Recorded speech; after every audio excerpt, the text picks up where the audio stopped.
إن الحمد لله نحمده ونستعينه ونستغفره ونعوذ بالله من شرور أنفسنا ومن سيئات أعمالنا. من يهده الله فلا مضل له ومن يضلل فلا هادي له، وأشهد أن لا إله إلا الله وحده لا شريك له، وأشهد أن محمدا عبده ورسوله. يا أيها الذين آمنوا اتقوا الله حق تقاته ولا تموتن إلا وأنتم مسلمون. يا أيها الناس اتقوا ربكم الذي خلقكم من نفس واحدة وخلق منها زوجها وبث منهما رجالا كثيرا ونساء، واتقوا الله الذي تساءلون به والأرحام إن الله كان عليكم رقيبا.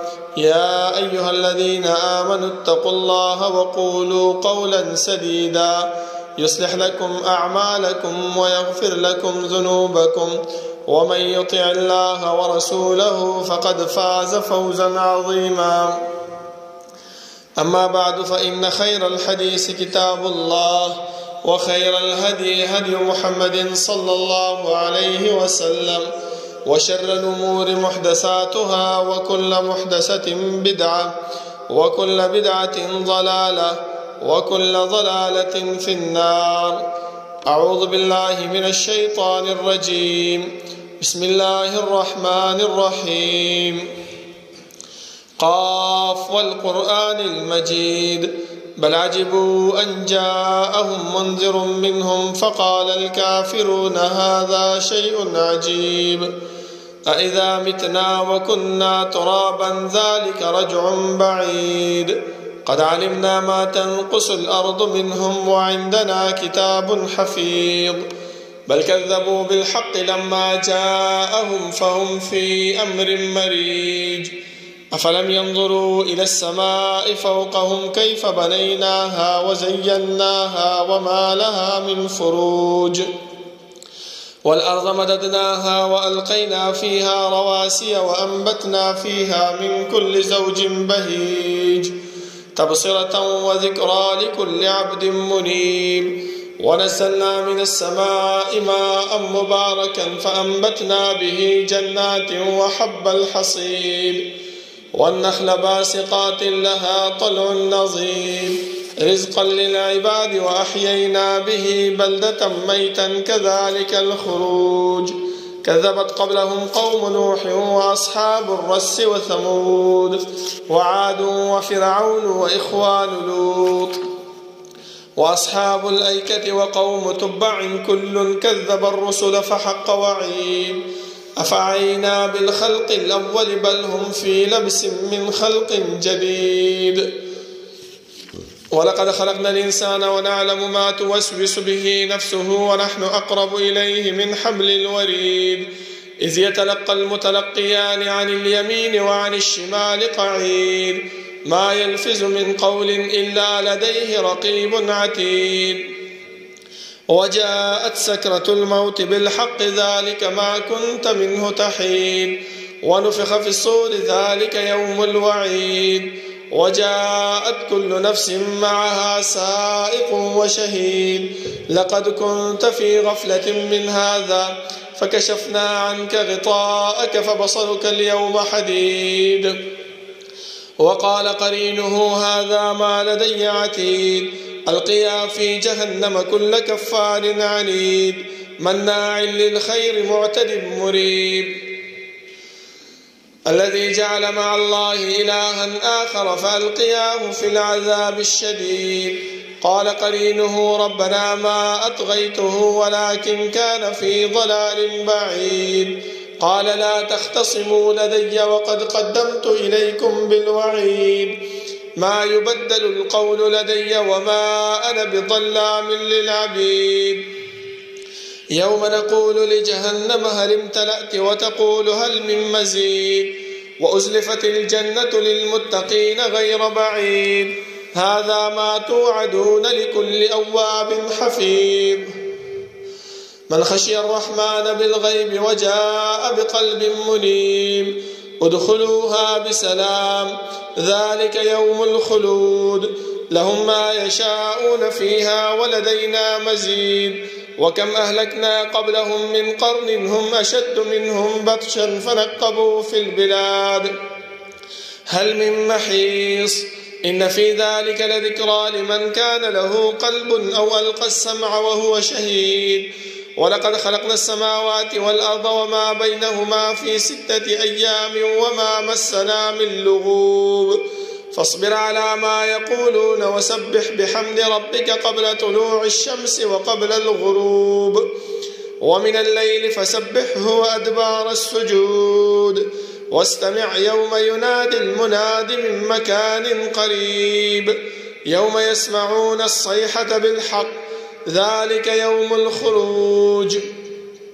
إنا نحن نحيي ونميت وإلينا المصير يوم تشقق الأرض عنهم سراعا ذلك حشر علينا يسير نحن أعلم بما يقولون وما أنت عليهم بجبار فذكر بالقرآن من يخاف وعيد اللهم صل على محمد وعلى آل محمد كما صليت على إبراهيم وعلى آل إبراهيم إنك حميد مجيد اللهم بارك على محمد وعلى آل محمد كما باركت على إبراهيم وعلى آل إبراهيم إنك حميد مجيد بسم الله الرحمن الرحيم فإن آمنوا بمثل ما آمنتم به فقد اهتدوا وإن تولوا فإنما هم في شقاق فسيكفيكهم الله وهو السميع العليم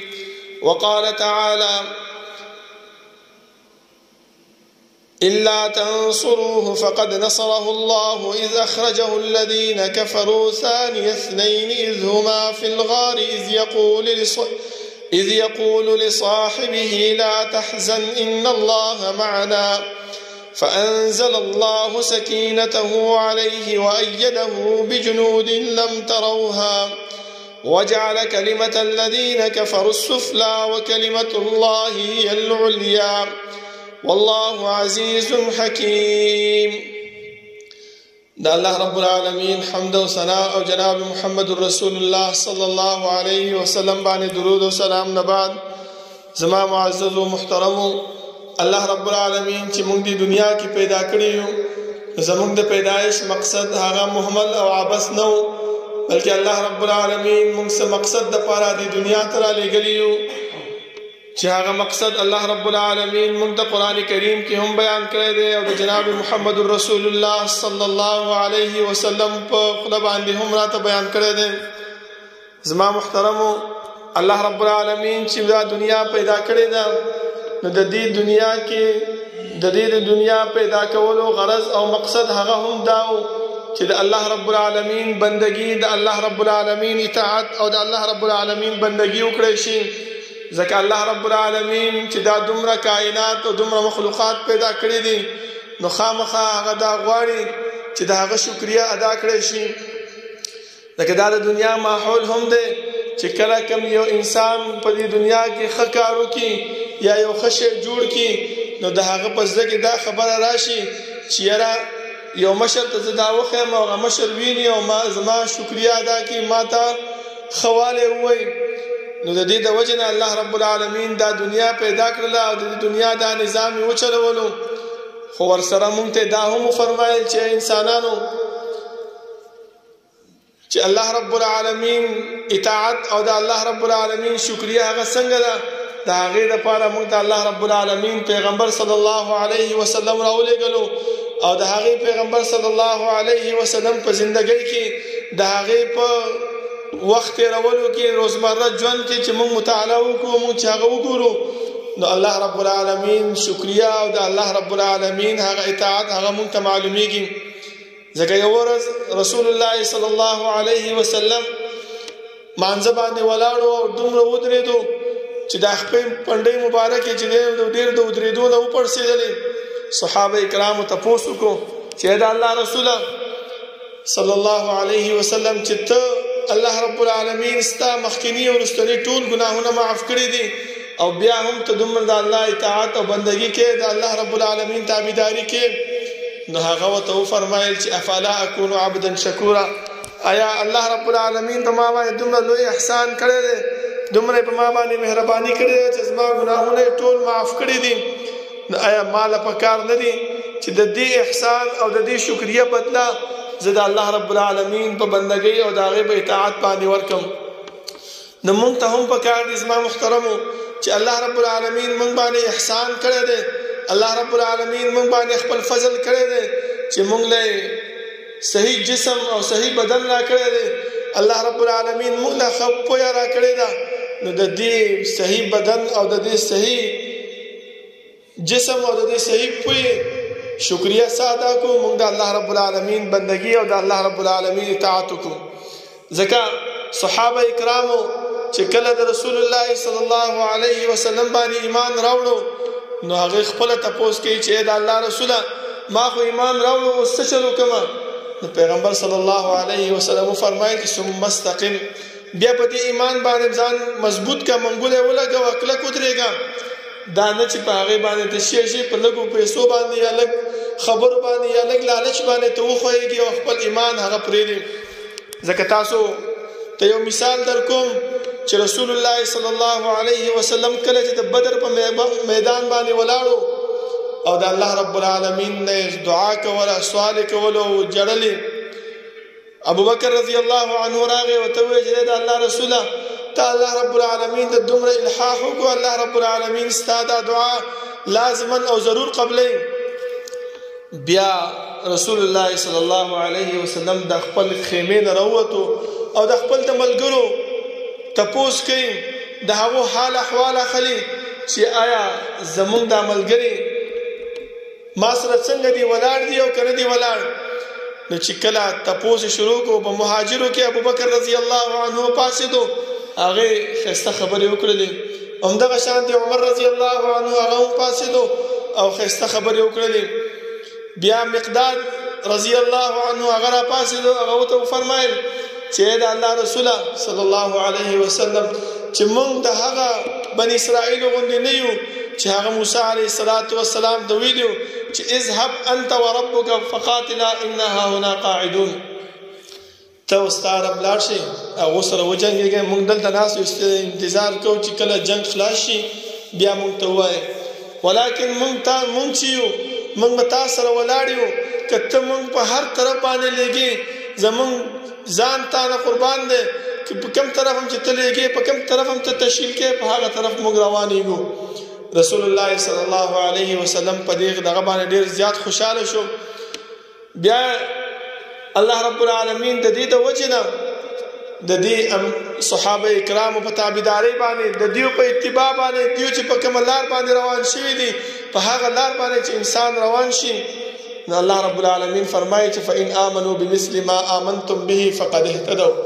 تاسو چې کله په کوم د صحابه کرامو په لار باندې روان شئ د هغو تابعداري لکه څنګه چې هغو د خپل د پیغمبر صلی الله علیه وسلم تابعداري کړې وه په هغې باندې تاسو روان شئ نو تاسو به هدایت ومومئ. ځکه زما محترمو د ابو بکر رضی الله عنه هغې واقعات چا نه پټه نه ده، د هغې هغه شخصیت او د هغې هغه ایمان راوړو حالات تاسو ته پته نه ده.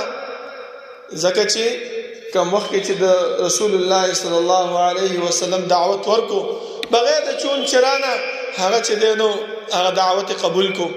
همدغه شان زما محترمو یو ورځ حرم کې ناست دي او رسول الله صلی الله علیه وسلم هم ناست دی. ابو بکر رضی الله عنه دعوت پیش کو او د کلمه د شهادت یې ویله. کفار مکه را پاڅېدل او ابوبکر رضی الله عنه دومره ووالو چې هغه بېهوشه شو. کور ته بوتلو، کور کې چې دی نو خویندې مور ورته ناسته وه او نور خلک هم متراجم وو، چا وله خپې مږلې چا وله لاسونه مږل چې په هوش کې راشي. خو چې کله هوش کې راغی اولنی تپوس هغه دا نه کوي چې یاره ماله اوبه راوړئ، ماله خوراک راوړئ چې زه وخورم چې موړ شم، یا ماله دا وکړئ یا ماله هغه وکړئ، دا خبرې نه کوي. اولنی تپوس خبره چې کوي چې د رسول الله صلی الله علیه وسلم حال به څنګه وي. همدغه شان د زما محترمو خلکو ته وویلې چې په تا باندې څه تېرېږي او ته بیا هم د پیغمبر تپوس کوې. همدغه شان زما محترمو چې کله رسول الله صلی الله علیه وسلم معراج ته وختو او چې بیا راغی ابو جهل ته تپوس یې وکړو، ورته یې وویل چې زه بېګا اسمانونو ته تللی وم او زما معراج شوی. ابو جهل سمدستي راغی او ابوبکر رضی الله عنه ته فرمایي چې راشه کنه ستا ملګری خو بل څه خبرې کوي چې په یو شپه کې زه بیت المقدس ته ولاړم او بیا د بیت المقدس ته اسمانونو ته وختم، دا څنګه کېدی شي؟ بیت المقدس خو د دې ځای نه 8 ورځې مزل دی، دا څنګه په یو شپه کې د هر څه وکړل؟ د ابوبکر رضی الله عنه زما محترمو جواب واورئ چې هغو ثم استقم باندې مضبوطوالی کړی په دې ایمان باندې منګولې لګولی و. هغه جواب ورکوي دا خبره ته وې او که نه رسول الله صلی الله علیه وسلم کړې ده؟ هغه نه رسول الله صلی الله علیه وسلم کړې ده. هغه که هغه کړي بیا یې زه منم او که تا کړي نو بیا دا خبره زه نه منم. دا وګورئ زما محترمو څومره لوی فضیلت او شان دی د ابوبکر رضی الله عنه. د دې د وجې نه الله رب العالمین قرآن کریم کې ځای په ځای باندې د هغې تذکره کړې ده. واقعه د افک کې چې کله منافقینو عایشه رضی الله عنها باندې تهمت ولګولو، په هغې کې مستح رضی الله عنه هم ابوبکر رضی الله عنه په هغې باندې به دعوت او خرچه مرچه کوله، نفقه به یې په هغې باندې کوله. خو چې کله خبر شو چې د زما په لور باندې دغه شانتې په دې تهمت کې شریک شوی دی، نو هغه خرچه او هغه د هر څه به بند کړل. الله رب العالمین دا آیات راولېږلو چې ولا یأتل اولو الفضل منکم والسعة ان یؤتوا اولي القربى والمساکین والمهاجرین فی سبیل الله وليعفوا وليصفحوا الا تحبون ان یغفر الله لكم. چې دغه آیات الله رب العالمین راولېږلو، ابوبکر رضی الله عنه سمدستي ویل چې یا زه دا خرچه جاري ساتم چې الله رب العالمین ماته څه وکړي؟ بخښنه وکړي. او رسول الله صلی الله علیه وسلم هم فرمایي چې زه د هر صحابي د هر ملګري چې کم ما باندې احسانات کړي هغه پوره کولی شم، صرف د ابوبکر رضی الله عنه د احسان پوره نشم کولی، د هغې پوره جواب به الله رب العالمین هغه له د قیامت په ورځ باندې ورکوي. دا ولې دا دغه صحابه چې الله رب العالمین دیو ته په دنیا کې د جنت زیری ورکړی او یو مجلس کې خو رسول الله صلی الله علیه وسلم هغه لس صحابه چې ذکر کړي دي، اولنی صحابي چې ذکر کړی هغه څوک ابوبکر رضی الله عنه. ځکه زما محترمو تاسو وګورئ چې کله د هجرت په موقع باندې رسول الله صلی الله علیه وسلم ته الله رب العالمین حکم د هجرت کوي، نو رسول الله صلی الله علیه وسلم د غرمې په ټیم باندې د ابوبکر رضی الله عنه کور ته ځي. ابوبکر رضی الله عنه فرمایي چې الله دې خیر وکړي، ځکه رسول الله صلی الله علیه وسلم کله هم په دې ټیم کې زما کور ته نه دی راغلی، ضرور څه خبره شته. چې کله هغه راغی او رسول الله صلی الله علیه وسلم د ابوبکر رضی الله عنه کور ته داخل شو، ابوبکر رضی الله عنه سره د هغې کوم بیبي او د هغې لوڼه ناستې وې، نو رسول الله صلی الله علیه وسلم ته فرمایل چې دا تاسو چې څوک دي دا لرې کا. هغه ته د الله رسوله یو ستا بیبي ده او یو زما ده، نو هغه ته چې بس دا د راز خبره ده دا لرې کا. نو رسول الله صلی الله علیه وسلم ته فرمایل چې الله رب العالمین ما ته د هجرت امر کړی دی او د هجرت حکم یې را کړی دی. ابوبکر رضی الله عنه سمدستي وفرمایل چې الصحبة یا رسول الله، اې د الله رسوله ما خپل ځان سره ملګری کړه. تاسو وګورئ زما محترمو په هغه وخت کې دومره تکلیف، دومره مشقت او دومره سختي وه چې کفار قریش د رسول الله صلی الله علیه وسلم نه چار چاپیره راګیر دي، د هغې کور محاصره کړی دی، ځوانان یې تیار کړي دي چې نن شپه به په رسول الله صلی الله علیه وسلم باندې حمله کوو. ځکه هغو په دارالندوه کې ناستو، مشوره یې کړې وه، چا څه مشوره ورکوله، چا څه مشوره ورکوله. شیطان د یو بوډا په شکل باندې راغلی، هغه ورته هم مشورې ورکولې آخر په دې خبره باندې اتفاق وشو چې د هر یو قبیلې نه به یو ځوان راجمع کړو او په رسول الله صلی الله علیه وسلم باندې به حمله وکړو. نو د دې د قوم قبیله به په چا باندې به ګوته نیسي، ځکه ډېرې قبیلې به راغونډ شوي وي. نو موږ به د هغې نه خلاص شو. دومره سختۍ کې ابوبکر رضی الله عنه رسول الله صلی الله علیه وسلم ته فرمایي چې الصحبة یا رسول الله. نو چې دا خبر رسول الله صلی الله علیه وسلم فرمایي چې او ما ته الله حکم کړی چې دا ځان سره بوزه. نو رسول ابوبکر رضی الله عنه دومره وجړل. عائشه صدیقه رضی الله عنها فرمایي چې وایي زه هغه وخت خبر شوم چې د خوشحالۍ نه هم د انسان د سترګو نه اوښکې بهیږي. وایي نو بیا چې کله دواړه روانېږي هجرت طرف ته، یو غار ثور ته چې کله رسېږي، ټولو کې اول ابوبکر رضی الله عنه رسول الله صلی الله علیه وسلم ته فرمایي چې د الله رسوله دلته ودرېږه، زه دې غار ته ننوځم، که کوم حشرات وي، کوم ځناور وي، کوم سوړی وي، هغه زه بند کړم او چې تا له تکلیف در نه کړي. ابوبکر رضی الله عنه ننوت او د غارې سوري ټول بند کړل. بیا یې ورته وویل چې د الله رسوله راننوځه، زه یې ورته برابر کړو او ناستو. نو رسول الله صلی الله علیه وسلم ته وفرمایل چې آرام وکړه، خپل سر زما په دې بتون باندې کېږده. یو مار یا یو لړم هغه راغی او ابوبکر رضی الله عنه یې وچیچلو. یو دوه سوړي پاتې شوي وې زما محترمو، چې کومه کپړه هغو سره وه په هغې باندې نورې بندې کړلې، دا دوه پاتې شوي وې.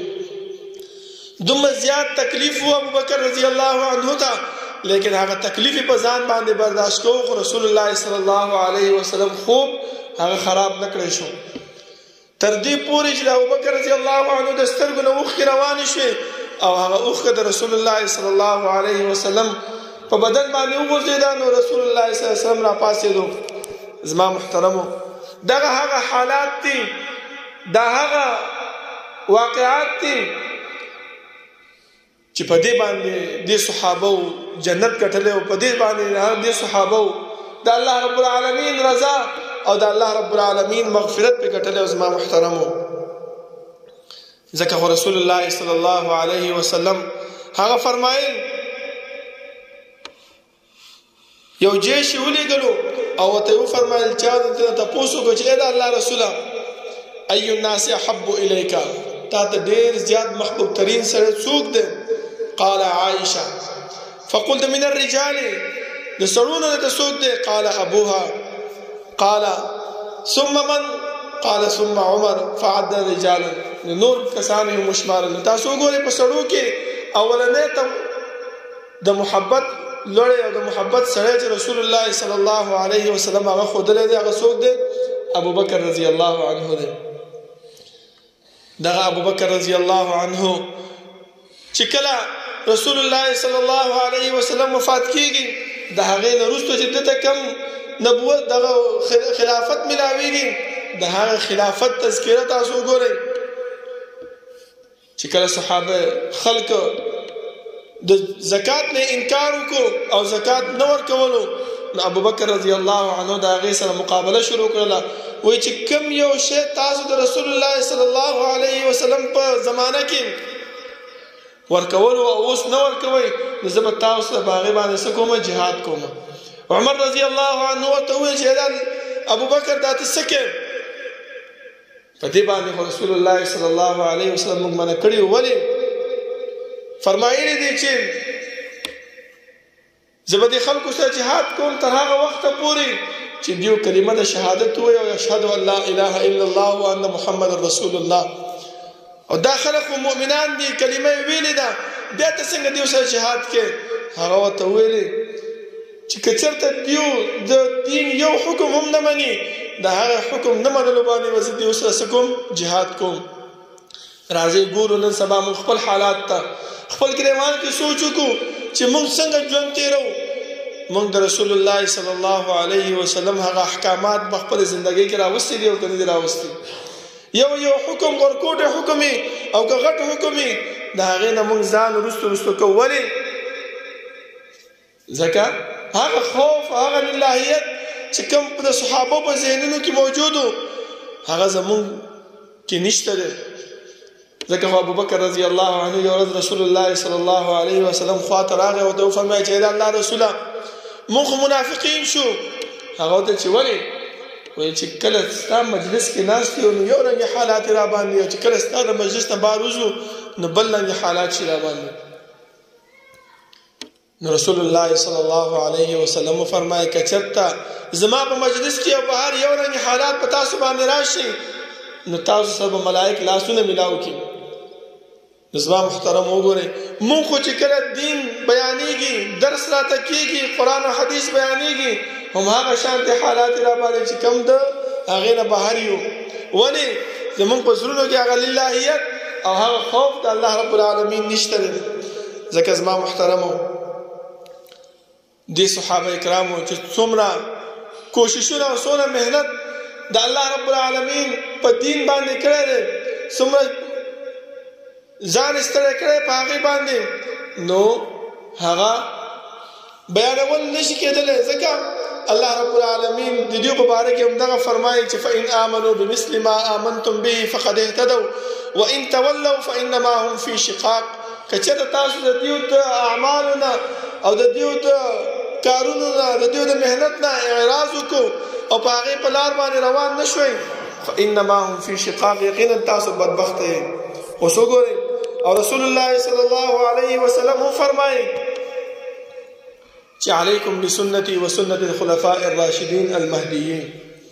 په تاسو باندې زما سنت او زما نه وروستو د صحابه کرامو سنت هغه په ځان باندې لازمي وګرځوئ. د پکار داري د صحابه کرام چې په کوم لار باندې روان شوي دي په کوم طرف باندې چې دوی روان شوي دي او کوم لار باندې دوی عمل کړی دی په هغې باندې مونږ ته پکار دی چې مونږ هم عمل وکړو چې الله رب العالمین کوم احسان په دوی باندې کړی دی چې هغه احسان مونږ باندې هم وکړي. ولې دغه صحابه کرام هم زمونږ په شانتې مخلوقو زمونږ په شانتې انسانانو زمونږ په شانتې خوراکونه به یې کول خو یاره دوی چې دی نو په دې فتنو کې ځان نه ورننویستی د فتنو نه ځان بچ ساتلو او کوم پیغمبر چې الله رب العالمین را لېږلی و په هغې باندې د هغې په احکاماتو د هغې په لار باندې روان و. ځکه آدم علیه الصلاة والسلام چې الله رب العالمین کله دنیا ته راولېږلو دا یې ورته وفرمایل چې قلنا اهبطوا منها جميعا فإما يأتينكم مني هدى فمن تبع هداي فلا خوف عليهم ولا هم يحزنون. ای آدم علیه الصلاة والسلام زما طرف ته به یو استازی راځي د هغې ته به تابعداري کوئ د هغې اتباع به کوئ. بل ځکه الله رب العالمین فرمایي یا بني آدم اما یأتینکم رسل منکم یقصون علیکم آیاتی فمن اتقى واصلح فلا خوف علیهم ولا هم یحزنون. ای اولاد د آدم علیه الصلاة والسلام زما طرف ته چې کوم پیغمبر تاسو ته راغلی چې تاسو ته د الله رب العالمین آیاتونه بیانول د الله رب العالمین احکامات تاسو ته بیانول فمن اتقى واصلح چا چې ویرید د الله رب العالمین نه او تقوا اختیار کړه او ځان په سم لار باندې روان کو سم لار شي نه د رسول الله صلی الله علیه وسلم هغه احکامات د رسول الله صلی الله علیه وسلم هغه طریقې نو الله فرمایي چې فلا خوف علیهم ولا هم يحزنون. فداسې انسانانو باندې باندې یریږي او نه به دیو غمجن کیږي. ولې زما محترمو په دې صحابو کې ابوبکر رضی الله عنه یو ورځ رسول الله صلی الله علیه وسلم د سحر مانځه نه بعد تپوس وکړو چې تاسو کې جنازه نن چا کړې ده؟ ابوبکر رضی الله عنه چې ما. صدقه چا ورکړې ده؟ ابوبکر رضی الله عنه چې ما. د مریض تپوس چا کړی دی؟ وایي ما. نور داسې اعمال یې ورته وشمارل ټولو کې ابوبکر رضی الله عنه وایي چې نه دا اوس ما کړي دي زه راغلی یم جومات ته. نو بیا رسول الله صلی الله علیه وسلم وفرمایل چې د اسلام 360 خویونه دي چې دا په چا کې واقع شو الله رب العالمین به جنت ته بوځي. نو ابوبکر رضی الله عنه تپوس کې چې دا الله رسوله دا ټول خویونه په یو انسان کې واقع کیږي؟ هغه ویل چې او زه ګمان کوم چې هغه به ته. بل فضیلت زما محترمو دا دی چې رسول الله صلی الله علیه وسلم یو ورځ د جنت تذکره وکړله او وی ویلې چې د جنت 8 دروازې دي چې چا چې کوم عمل وي په هغه عمل باندې به هغه دروازې نه به آواز کیږي چې روزداري د روزې د دروازې نه به آواز کیږي چې جهاد مجاهد وي د جهاد د دروازې نه به آواز کیږي منځګزار وي د منځ د دروازې نه به آواز کیږي ابو بکر رضی الله عنه ته فرمایي چې دا الله رسول داسې سړی به وي چې دا ټول دروازې ته आवाज وکړي هغه د چې او زما دا ګمان دی چې هغه ته نو ګورې زما محترمو دا دومره فضیلتونه دا دومره خوشخبریانې چې الله رب العالمین د پیغمبر صلی الله علیه وسلم په جبه باندې د صحابه ته ورکړیو نو دا ولې دا د دې د وجه نه چې په هغه کې خپل ځان کې څه موندل هغه چې په یو شی باندې ولاړو نو هغه ته مضبوطیا سره ولاړو په هغه باندې عمل کړو کوم حکم چې پیغمبر ورکړو چې ثم مستقیم بیا په دې ایمان باندې مضبوطواله او کلکواله اختیار کا هغه مضبوطواله او هغه کلکواله زما محترم دي صحابه په خپل ژوندۍ کې هغه راوستي و ځکه الله رب العالمین دومره مقام او دومره شرف او دومره فضیلت دي صحابه ته ورکړو مونږ ته هم پکار دي چې مونږ رسول الله صلی الله علیه وسلم اطاعت هغه شان دی وکړو لکه څنګه چې د صحابه وکړو که هغه په شان دی ونه کړی شو نو کوشش خو پکار دی چې هغه په لار باندې ځان روان کو مهنت خو کو د الله رب العالمین چې کوم تابعداري ده چې کوم دین مونږ ته راغلی شوی دی کوم احکامات چې مونږ ته راغلي دي منو عن کنه شو کولای کوشش په هغه باندې پکار چې په هغه باندې ځان روان کو الله رب العالمین نه دعا ده چې الله رب العالمین دې عمل کولو توفیق راکړي او الله رب العالمین هغه اعمال مونږ والي چې هغه د جنت د تلو ذریعہ وي او د صحابه کرامو د نقش قدم په طریقه باندې وي چې الله رب العالمین مونږ ته هدایت را نصیب کړي اقول قولي هذا واستغفر الله لي ولكم ولسائر المسلمين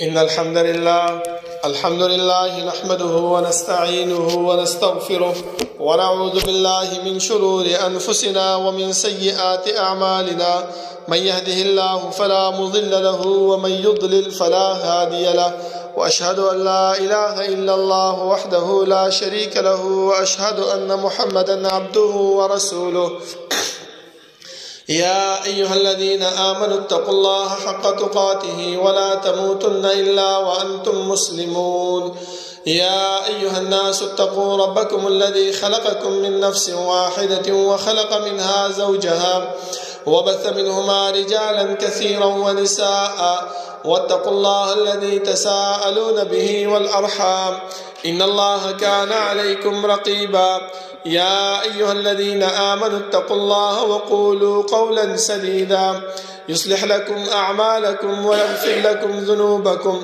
ومن يطع الله ورسوله فقد فاز فوزا عظيما أما بعد فإن خير الحديث كتاب الله وخير الهدي هدي محمد صلى الله عليه وسلم وشر الأمور محدثاتها وكل محدثة بدعة وكل بدعة ضلالة وكل ضلالة في النار أعوذ بالله من الشيطان الرجيم فإن آمنوا بمثل ما آمنتم به فقد اهتدوا زما محترمو الله رب العالمین چې کوم پیغمبر مونږ ته راغلیو او بیا دې پیغمبرو ته چې کوم صحابه الله رب العالمین ورکړیو دا داسې صحابه نو چې پیغمبر به کوم خبر وکړه په هغه کې به ځان ته تعویلات کول دا هغه نه به جوابونه کول چې نه دا کې سختی ده دې کې نرمي ده دا کوم دا نه کوم نه بلکې من عند رسول الله صلی الله علیه وسلم د احکاماتو تابعداري کړې و ځکه الله رب العالمین هغه ته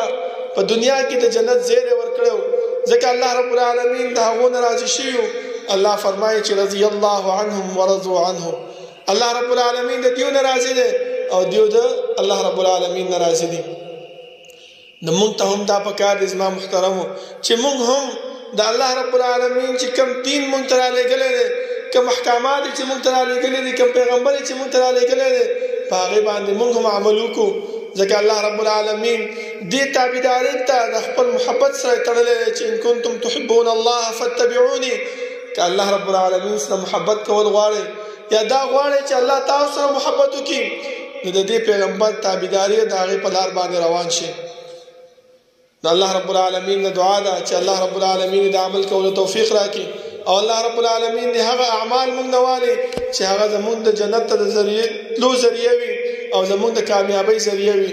ربنا لا تزغ قلوبنا بعد إذ هديتنا وهب لنا من لدنك رحمة إنك أنت الوهاب.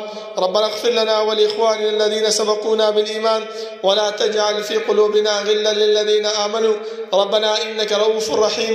ربنا لا تؤاخذنا إن نسينا واخطأنا ربنا ولا تحمل علينا إصرا كما حملته على الذين من قبلنا ربنا ولا تحملنا ما لا طاقة لنا به واعف عنا واغفر لنا وارحمنا أنت مولانا فانصرنا على القوم الكافرين. صفنا برابر كنزدين